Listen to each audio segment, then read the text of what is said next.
Alright, so while I'm getting started, our question this week is, what is your favorite flower?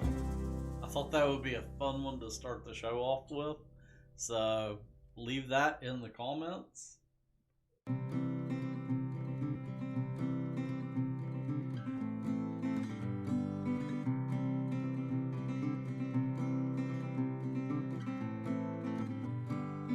Okay, we are broadcasting.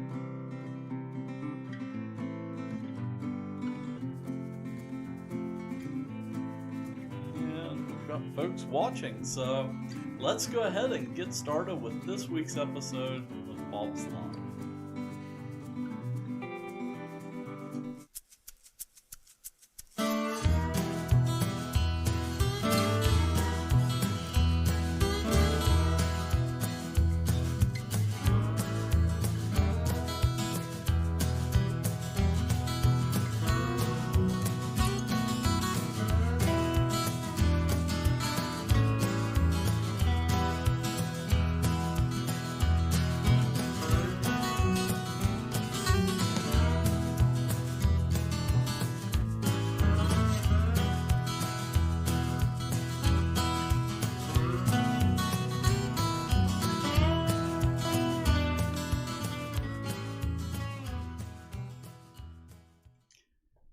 Hello, and welcome to this week's episode of Bob's Live, our weekly show right here on the internet. And of course, you can find us every Tuesday at 5 p.m. here on Facebook and YouTube.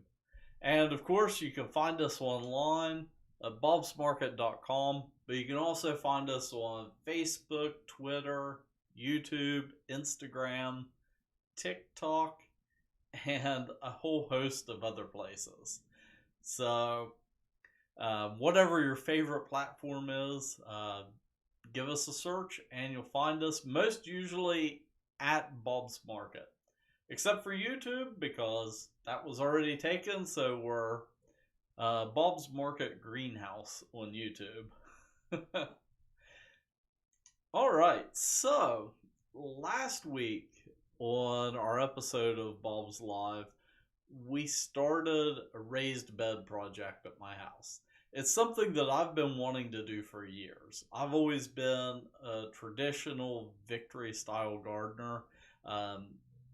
Victory style garden, it was popularized in the early to mid 1900s during wartime, and it was designed to maximize output in an area with minimal tools or minimal requirements as far as beds and that sort of thing. You could basically till up any plot of land and turn it into a garden.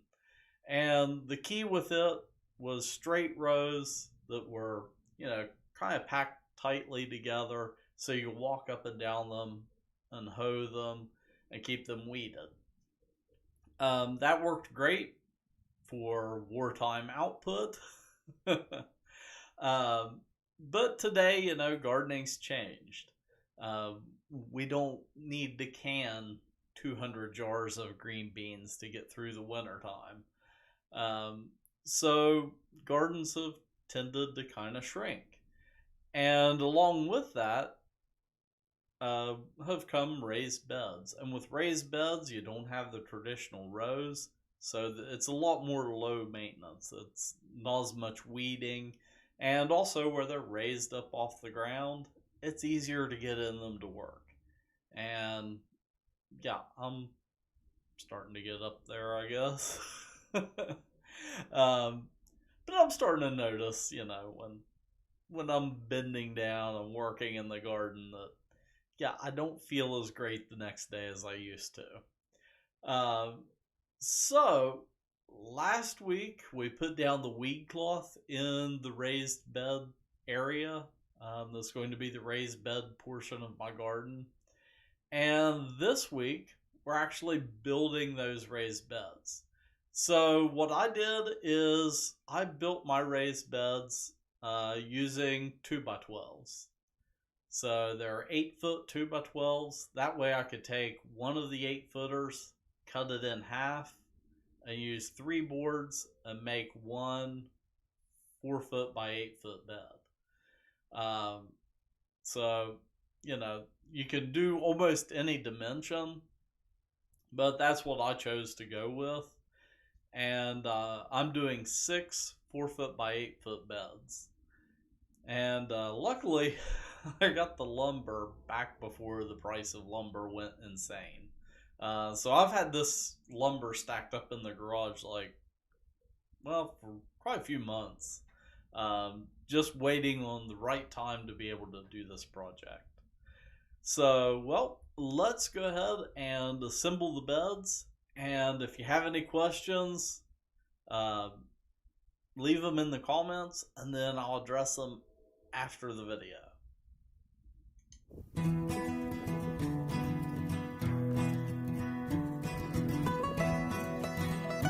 Today I am out here in the garden where I am continuing my raised bed project.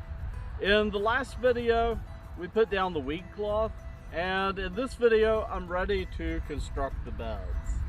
And I've already got the wood pre-cut, but I want to go back and remeasure the area, because now that I have everything laying out, I think I might actually change the layout a little bit. So let me do that and we'll go from there.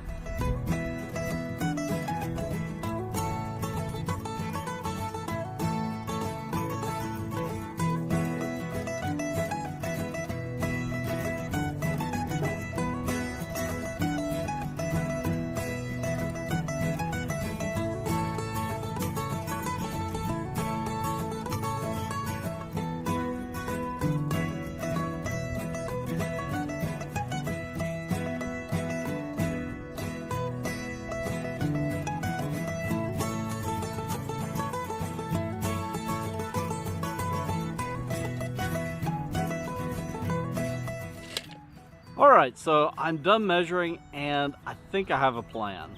I originally planned on doing 3 beds this way and then 3 over here, but that just makes the walkways too small. So at the south end, I'm going to run 2 beds this way, and then that actually frees up a ton of space, and it'll actually give me some room to expand with smaller beds in the future.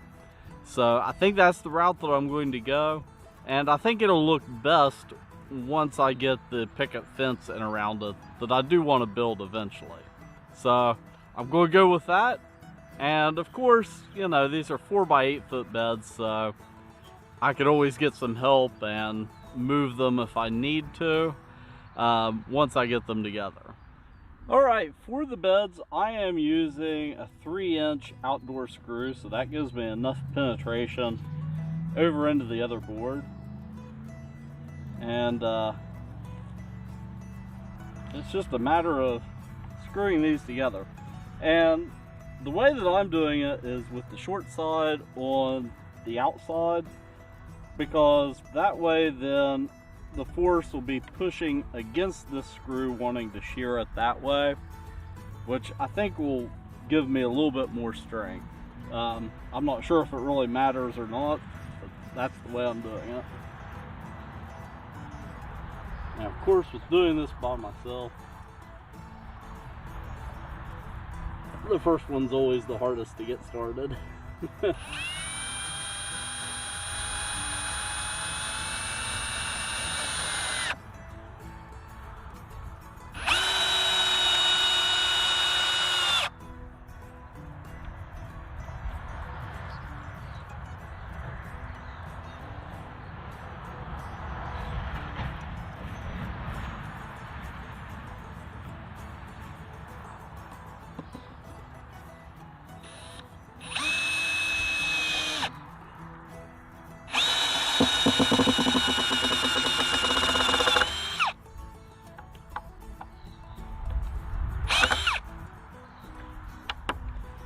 Nice and tight.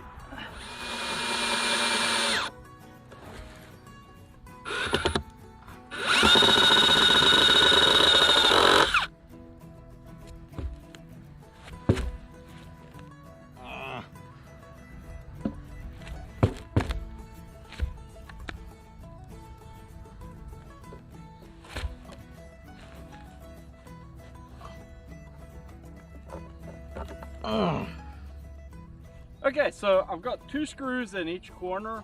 The thing that I want to do now is measure this to make sure that it's square, that it's not cockeyed this way. So the easiest way to do that is to measure from that corner to that corner, and then that corner to that corner. And if it's square, the measurements will be the same.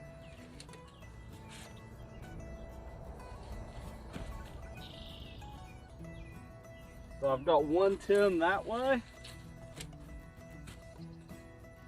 and 110 that way. So we're pretty square as it sits. Now I'm just going to go back and add a couple more screws to each corner.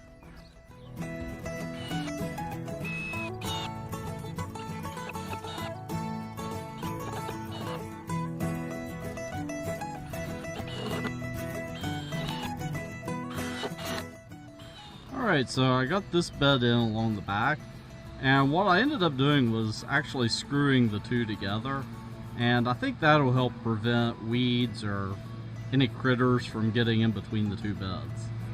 And now I've got everything measured out, and that's going to give me about a 3-foot walkway between the beds, and I'm planning on about a 4 to 5 foot walkway down the middle.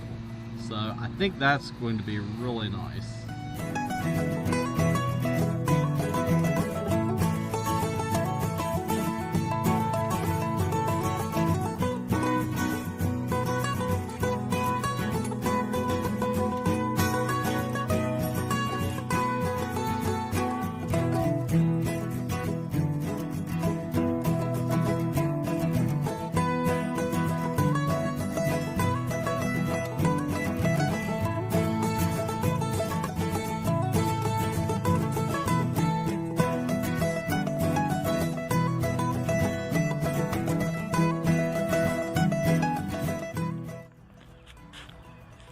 And here we have the completed raised beds. So I think this layout's going to work pretty good. I'm planning on right here in my picket fence of having like an archway or something with a gate. So I think that'll work out nicely, because when you walk through the gate, you're going to see a completed bed all the way across the back. So I think it'll make it a really inviting space. And also, by changing the arrangement and doing it this way, it leaves me room to do things like putting pots in the corners, or adding benches, or different options like that. So it gives me a little bit more flexibility with this garden space. So up next, I need to get mulch and mulch this area, and also start looking at my options for filling up the beds.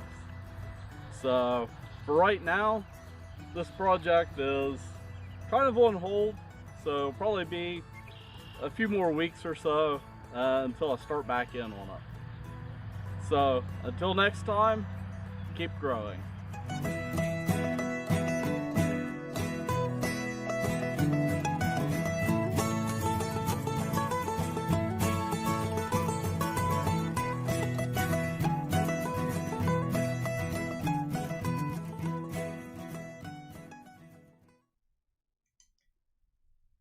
So I said it would be a few more weeks or so until I start back in on the raised bed project. And that is because I've got some traveling to do over the next few weeks. And some of it's job related, and you're going to get to see behind the scenes for some of it. What I'm going to be doing this coming weekend is heading to a trade show. So last year, of course, with COVID, everything was different, and the trade show was more or less canceled. They had a virtual trade show, and that was kind of interesting to go to and look at the different booths that were virtual. And of course, they had educational sessions like they do every year.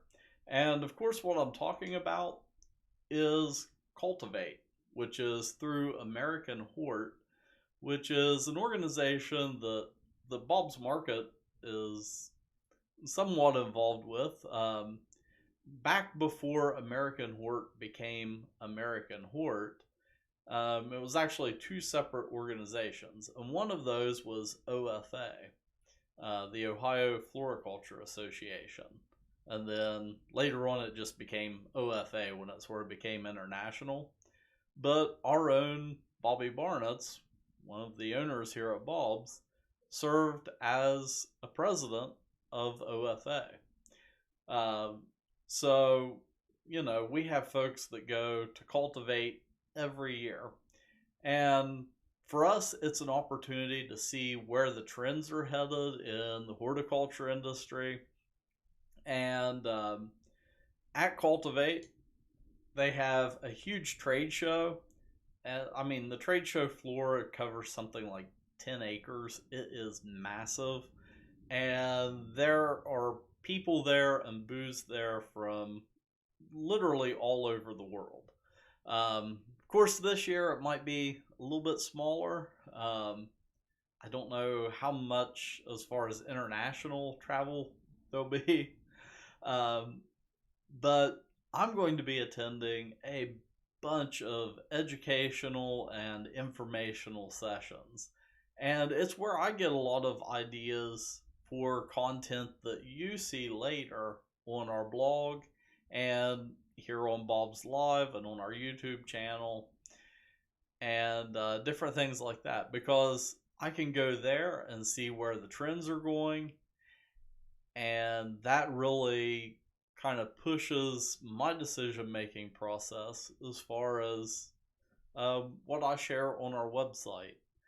And of course, it helps steer what we do as a company here at Bob's, because we get to see where the trends are going and what plants are coming. So we get to see like the trial varieties and the new varieties that the companies like Ball that we grow for, that they're producing.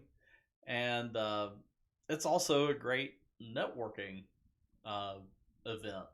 Uh, Bob's Market, whenever you go to one of our stores, you're only seeing about 20% of the business. About 80% of our business is wholesale. So at Cultivate, all of our customers are there. So we get to network with them and catch up with them. And, that aspect of it is really beneficial. So um, at, at Cultivate this weekend, I'll be sure to take video and pictures and really kind of give you a behind the scenes look at our industry and kind of let you see a little bit behind the curtain here at Bob's in a way that you normally don't see, like when I'm out in the greenhouse doing a behind the scenes video out there. So it'll definitely be interesting. Um, One small thing is the trade show ends on Tuesday, which of course we have Bob's Live on Tuesday at 5.